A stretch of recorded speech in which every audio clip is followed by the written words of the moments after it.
It was February 2019. I'd been staying in Thailand since the previous December.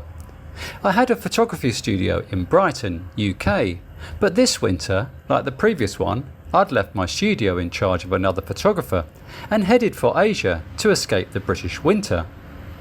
For the first 5 weeks, I'd stayed with my mate Brian from Brighton at his Thai girlfriend's house set in a compound an hour outside Bangkok.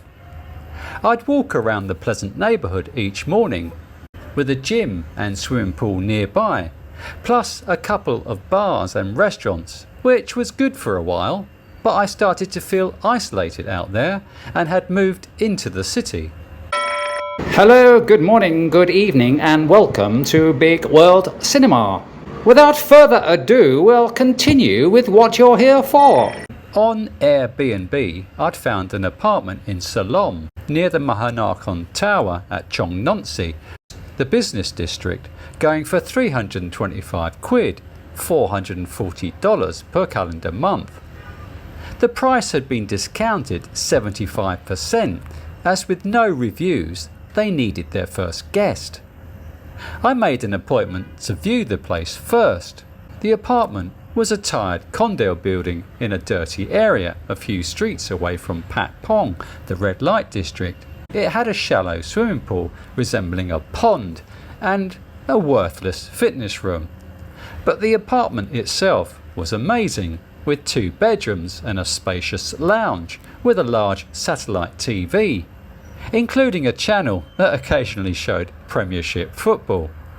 I'd lucked out and struck gold, especially in that area at that price. Each morning I'd walk 10 minutes to Lumpini Park and head to the exercise machines and parallel bars, where I'd be welcomed by the Thai guys who'd meet there every day.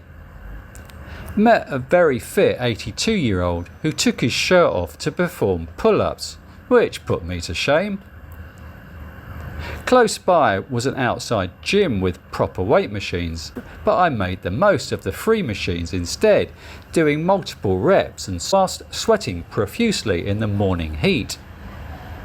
Thais are active people. From an early hour, there was always hundreds of people of all ages and cultures working out, jogging, dancing and doing Tai Chi. It was a wonderful way to start the day. Going to exercise in the park each morning filled me with joy and made me feel alive. After my workout, I'll chill for an hour in the park in the sunshine, then return to my lovely apartment for muesli breakfast and sit at the dining table, continuing to write my memoir. Mid-afternoon, I'd go to the food market nearby, where local office workers went for lunch. At the weekend, I'd go to the Western pub and have a cheap English fry-up, whilst reading the Daily Mirror newspaper. A routine I'd formulated. I went on a couple of Tinder dates, but so far hadn't met anyone to get too excited about. My plan at this time was to return to the UK in March, spend the next 8 months disbanding my photography studio, sell my equipment, pack up, leave the UK and move back to Thailand in around 8 months' time at the end of 2019. On Tinder, I received a text from Pat Peacher, who I'd already messaged the previous week. I asked her if she'd just woken up after a long sleep.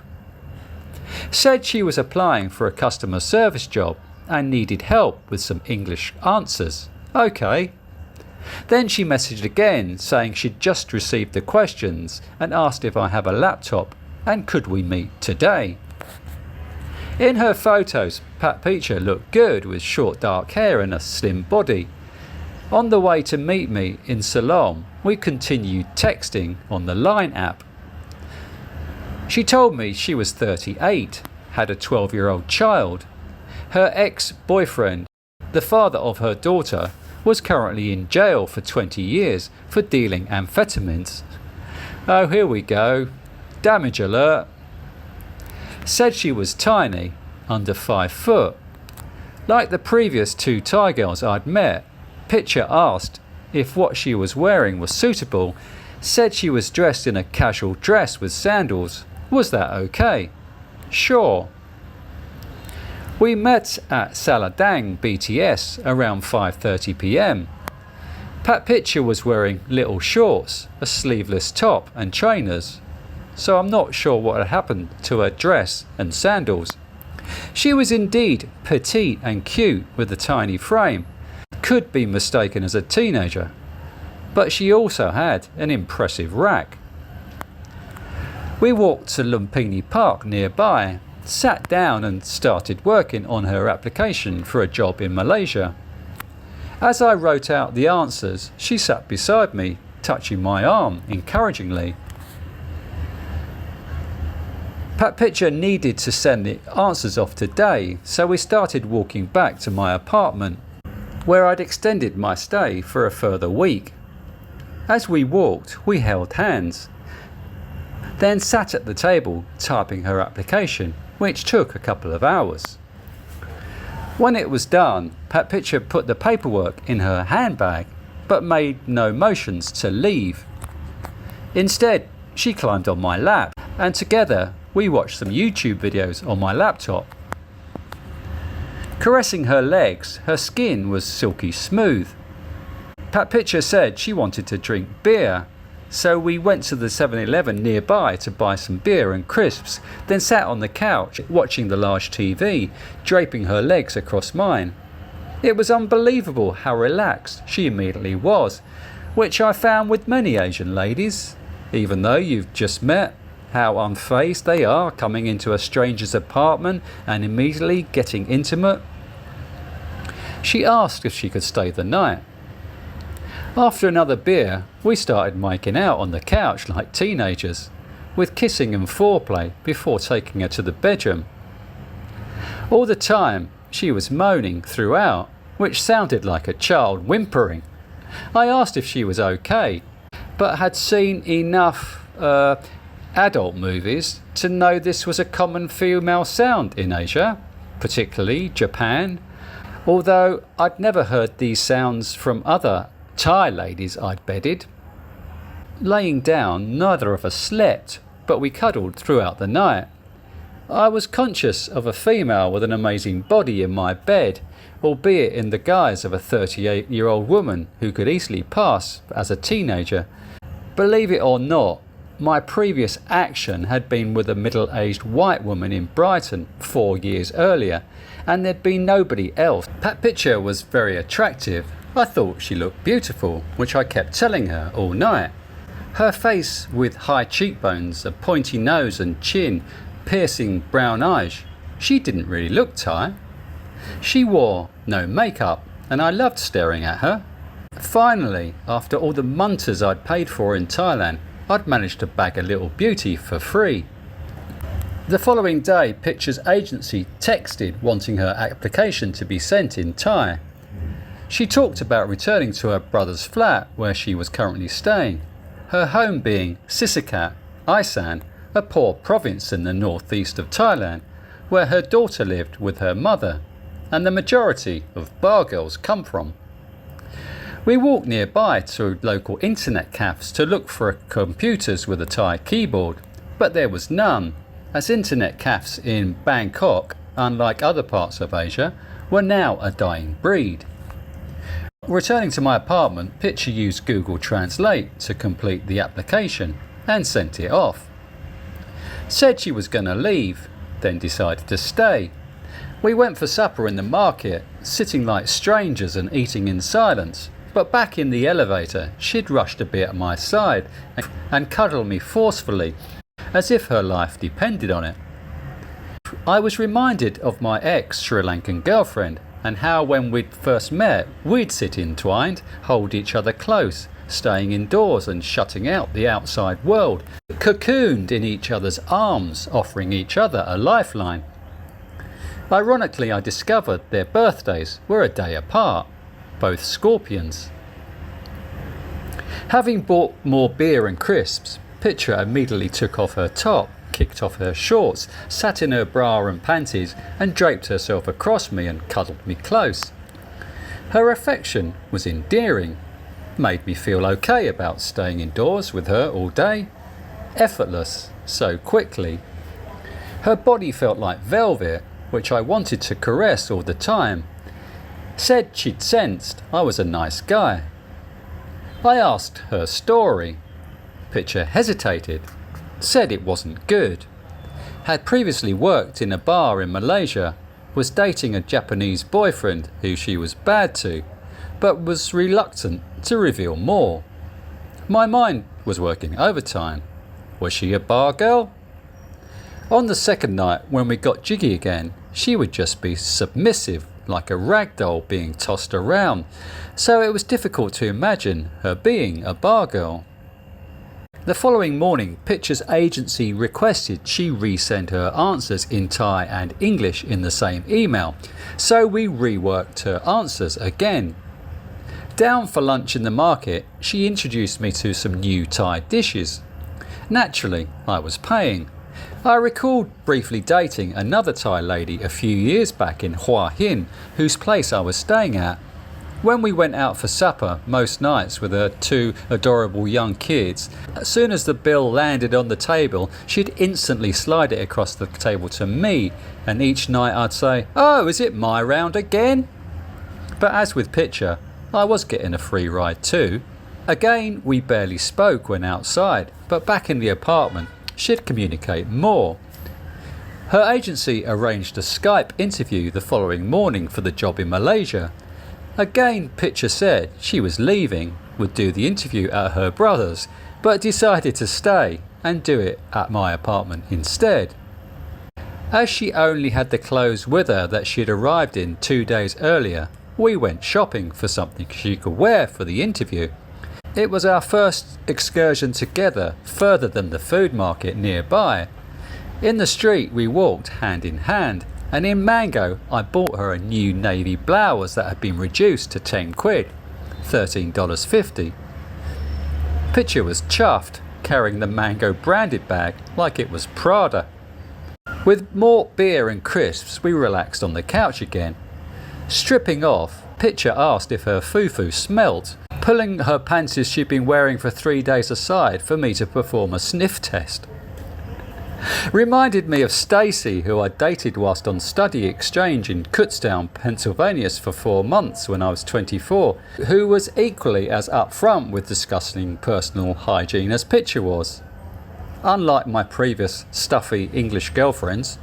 If you're new to this channel, my name's Philip, I'm from the UK, I've been travelling for 6 years now. If you want to stay connected with my travels across the globe, I think you need to subscribe and click the notification bell. Thank you! When we got into bed each night, Picture would kneel in front of the pillow and say her prayers. Then get jiggy with my using Thai remedies which made me last for hours, having not come at all since she'd been staying with me. Again, Picture made whimpering sounds that were disturbing, forcing me to stop and ask if she was okay again. But these sounds were natural for her, albeit slightly off-putting for me. Afterwards, we'd lie entwined throughout the night.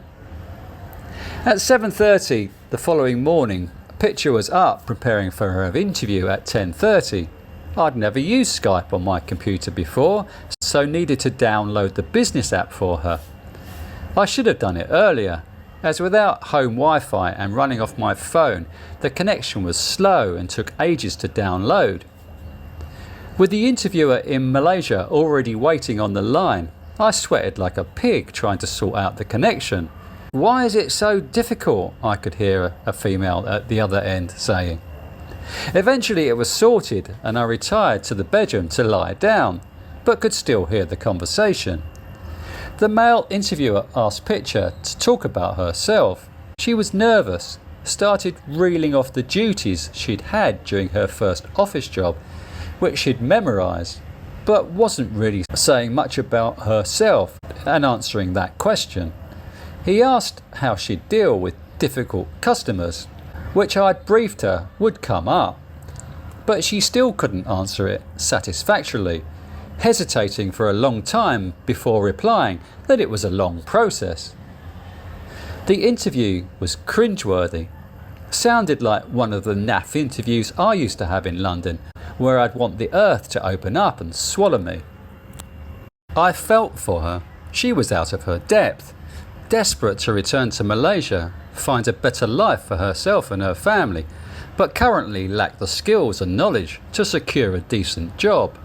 Like a young girl who dreamt her whole life of performing on the big stage, but couldn't sing. When the ordeal was over, she asked me what I thought. I was diplomatic, said she didn't really answer the questions, that it didn't sound great. But Picture was painfully unaware how bad the interview had gone, thought she was in with a shout, was upbeat and only expected to hear good news in 7 days' time. She was oblivious, but I couldn't reveal she had no chance. We went for an early lunch. Picture said she wanted to drink beer. Strangely, with a name, Picture. It's the afternoon, I said. She said beer made her happy, so we had an afternoon beer, watched TV, caressed on the couch. I couldn't get enough of her fit body. Our intimacy was great, reminded me of the brief relationship I'd had with a Colombian girl who I'd met at the library I worked at in West London, which was as intense over a few days and came at another time I hadn't got jiggy for years. I get close, we get closer, then they depart. I'm just as needy as they are. However much I was enjoying our intimacy, I was also getting a little stir crazy, missing going to the park each day, with Picture having been my only exercise all week. I suggested that we got out, went to Asiatique, which has bars on the riverfront, but she wanted to stay indoors. She asked why do we have to get jiggy every day, as it made her sore, with my saying I was making up for 4 years without. But she didn't believe me, saying how could I have gone without it for 4 years when I wanted to do it so much with her. Then bizarrely, having said that, she wanted us to go back to bed that afternoon for more anyway. It was our 4th night together, with Picture again making no moves to leave. I don't think I ever asked her, when are you going home? Again, we'd walk nearby for supper, where apart from walking together there hand in hand, she never touched me, which I'd later learn is the Thai way, as they seldom show affection in public. But as soon as we entered the elevator, she'd rush to be at my side. That night we watched the movie Con Air, with Picture asking more questions of me, talking about the UK. I think she was reluctant to ask me more, as she didn't want me asking the same of her at this point. The following day, Picture was on her phone as soon as she woke. I asked her something, but she didn't respond. My pet hate. Non-communication, not knowing what the other person's thinking. After the previous day's closeness, it wasn't a great start to the day. She asked if she could call her mother. Of course, I said. I was sat at the table. As soon as she'd finished the call, she came over and climbed on my lap, asking what I was doing. Working, I said abruptly. Told her I was upset with her lack of communication. She apologised, saying she wanted to go with me to Asiatique that night and would go home tomorrow, being Saturday. The following Monday, having spent 90 days in Thailand, I needed to leave the country and was doing a border run, although I did intend staying in Vietnam for 2 weeks. Sat on the couch, Picture texted her mates, asking why I didn't chat with my mates. Because I'm with you, I said.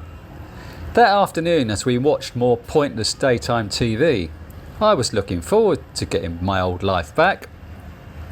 Going to the park, reading, doing constructive stuff, rather than merely vegetating. Although merely vegetating with Picture, lazing in just bra and panties, was pretty addictive. At least I got creative that afternoon, taking pictures of her with my DSLR camera, though I don't feel I captured her as well as I should have. At 2 p.m, Picture started getting ready for our night out. She hadn't worn makeup all week, which she didn't need, as she was beautiful without, in my mind. We went downstairs to the market for lunch, sitting opposite each other. But when she finished her food, she came to my side of the table, wanting to be cuddled, as if she recognised our time together was almost up. We caught the shuttle boat to Asiatique, which is my favourite place in Bangkok for a sundowner. After demolishing her first beer in double quick time, Pitcher started telling her story, as if she knew she now needed to talk, having withheld talking about herself all week, which turned out to be quite a story. Said she'd worked at a bar in Malaysia, sat and massaged the customers' arms and egos, encouraging them to buy drinks. Said she didn't kiss or go with any of the customers for boom boom, although other girls did. At the bar, she'd met a Korean guy who was a gambler, played at the casino, and became his girlfriend. So she stopped work and would sit in his hotel room watching daytime TV all day, waiting for him. When he returned from the casino, they'd smoke ice, methamphetamine, which is apparently great for getting jiggy. He said he was going back to Korea and wanted her to return to Thailand, but both of them didn't go home. They both stayed in Malaysia, and she then hooked up with a Japanese guy who she was with for a further year, who took her home to his parents, wanting to marry her. The Korean guy then re-emerged, asking Pitcher to go back to him, so she'd left the Japanese guy and gone back to the Korean guy. At this point in her story, Pitcher started crying and continued sobbing throughout the story, so at times I kept asking her to repeat stuff to make sure I was hearing things correctly. We had another beer, then another. She also told me about an American guy she'd had lunch with who she kissed. All was being revealed now. She was basically a serial dater, yo-yoing between different guys. The Korean relationship had finished again, but the Japanese guy was still chasing her, saying he wanted to be with her, but needed more time. He was sending her money each month. That was how she lived, surviving off the Japanese guy's money. All week, Pitcher had hidden her story because she'd said it was bad, but I wasn't sure what she felt was bad about the story and why relating the story upset her so much. Was it because she was embarrassed about switching between the guys? Said she wasn't a bar girl, but what was the difference? She just stayed with one guy who paid her an allowance rather than sleep with many. Pitcher said that now I knew the truth, I wouldn't want her to stay with me anymore, which is no doubt why she hadn't told me the story at the beginning of the week. Finishing her third pint, Pitcher got aggressive, slammed her empty glass down on the glass table, said she didn't like people staring at her, liked to get drunk to forget, wanted us to smoke ice but didn't know where to buy it. I told her she needed to cut all ties with these men before she could move on. She said that Tinder was helping her, whatever that meant. Finding guys like me, I guess, being fed, getting laid and drunk to forget. Said she planned to move her daughter away from the northeast of Thailand before her ex-boyfriend was released from prison. The daughter who she left with her mother so she could float between men around Asia. We went to a pasta restaurant nearby. We took selfies looking like a loving couple, but then sat apart, alone with our thoughts. I didn't feel good about her. There was no logic to get involved with her, considering her past. She was just a companion for the week, and I was just another sponsor who supported her in return for boom boom. A fair exchange. But why had her story affected me so much? Back in Silom, Pitcher wanted ice cream and crisps from the 7-Eleven. She sat on her phone on the couch, asked mockingly if I was upset that she was on her phone. The tenderness had gone. We showered and went to bed, but lay apart. Apart from her being tactile, she never instigated boom boom. If I touched her, she'd respond, but it frustrated me that I was always taking the initiative. I left the bed, sat at the table, wrote my journal, needing to recall what had happened over the past week, like I'd done with the Colombian girl, getting out of bed in the middle of the night to type up our story. After a while, Pitcher came to find me to take me back to bed. Since I'd moved into the Silom apartment, I'd wanted someone there with me, and Picture had appeared like a Japanese comfort woman, eager to embrace me. But she wasn't interested in me, just in what I could provide for her. She was basically a sex slave, although I couldn't really negate that. If I was a pretty girl, I'd do the same, use my body to put food on the table. But why did her story bother me so much? I guess that over the week I'd grown fond of her, especially after not being intimate with someone for a while. She was tactile and good company. It was effortless and her touch was addictive. But when she told me her story, I knew that was the end of us, and she knew it too. Originally I'd envisaged seeing her again in a fortnight when I returned from Vietnam, but not now. As soon as she was out the door tomorrow, we were done. Early Saturday morning I aroused her, put on a condom, and for the first time all week finally erupted inside her. Phew, she could leave now. She asked what we were doing that day. I said I was meeting my gay friend Richard at 4 to give him a bag to look after while I was in Vietnam, which was true. But I suggested we go together for an early curry lunch, as she liked Indian food, as our final lunch together. Watching Picture getting dressed, I felt horny and wanted to get jiggy again. Again, she said. Knowing this would be the last time I'd see her, I couldn't help myself. After food, I walked her to the BTS, where we briefly hugged before she walked away. Back at the apartment, Picture texted me saying she was home now and missed me. At my friend Richard's place in Ari, I recounted my week, with him referring to Picture as the prosy, which sounded a bit harsh. I went to bed early, and the following morning I found text from Picture from the previous evening, saying she should have been staying with me that night and tomorrow before I left for Vietnam. Back in Lumpini Park, one of the Thai guys who hung around the parallel bars who spoke no English acknowledged me by doing a double take, as if to say, "Oh, you are still around." I'd missed going there. I could, of course, have left Picture alone in the apartment, but wasn't certain she wouldn't steal my crown jewels. After my workout, I texted Picture. As much as I was reluctant to see her again, I wanted to keep my options open when I returned from Vietnam.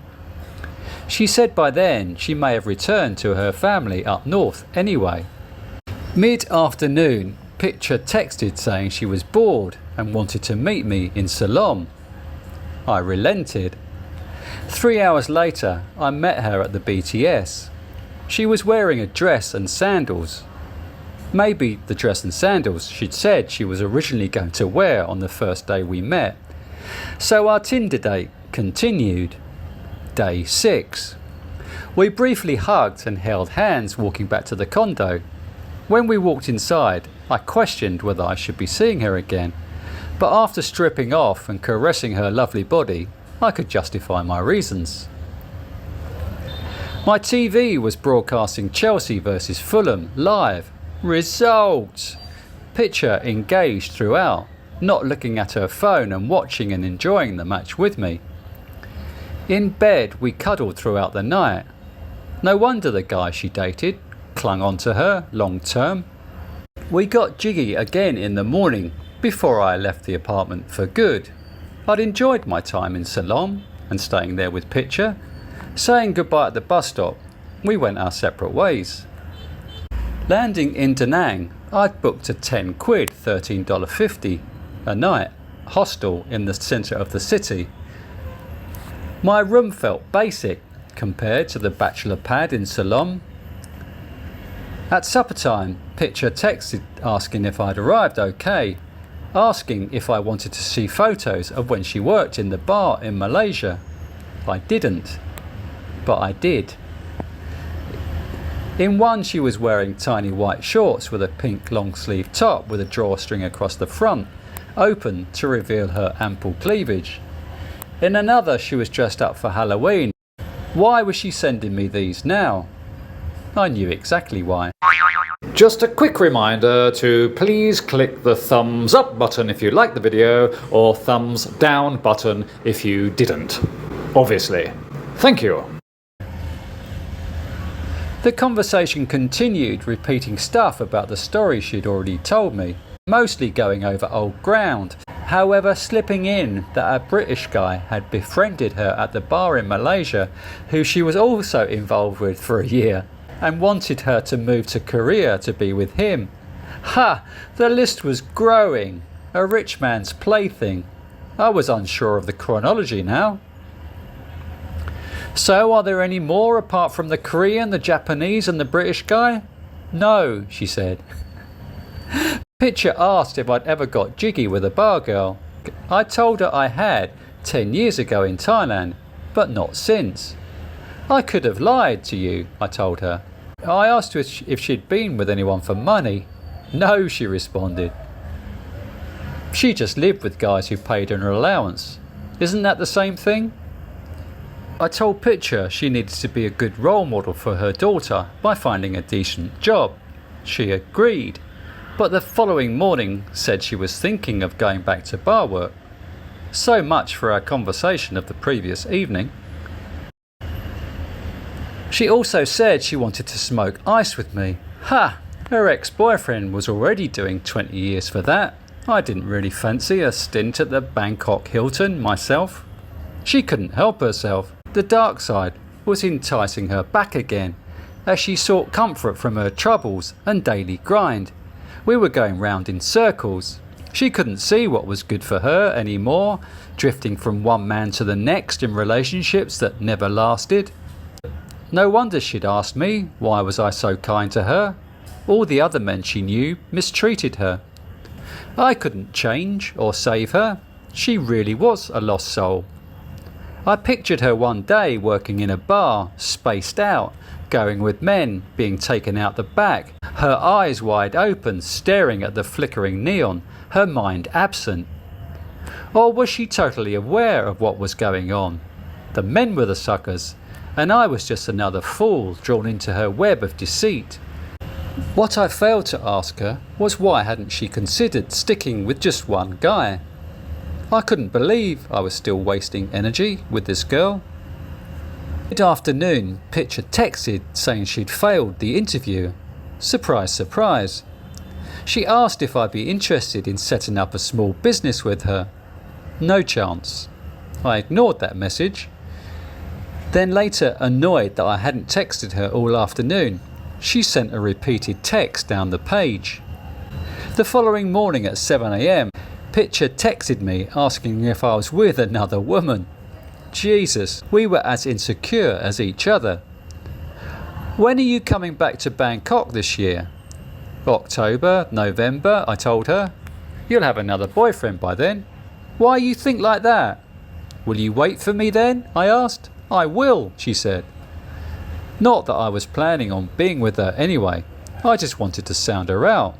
I knew she couldn't wait 6 months.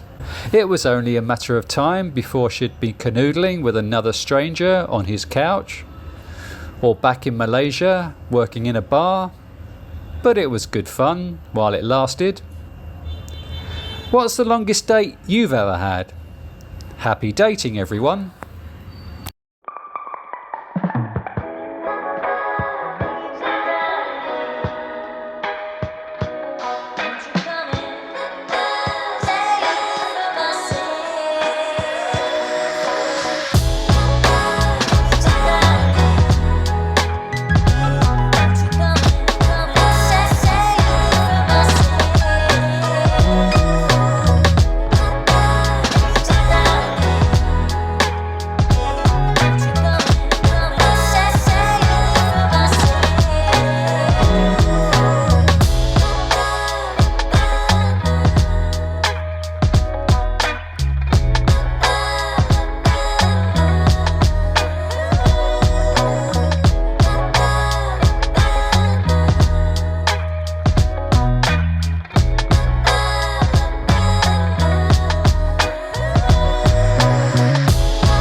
You've been watching Uncle, the man from Bigg World Cinema. Please like, subscribe and share with your friends.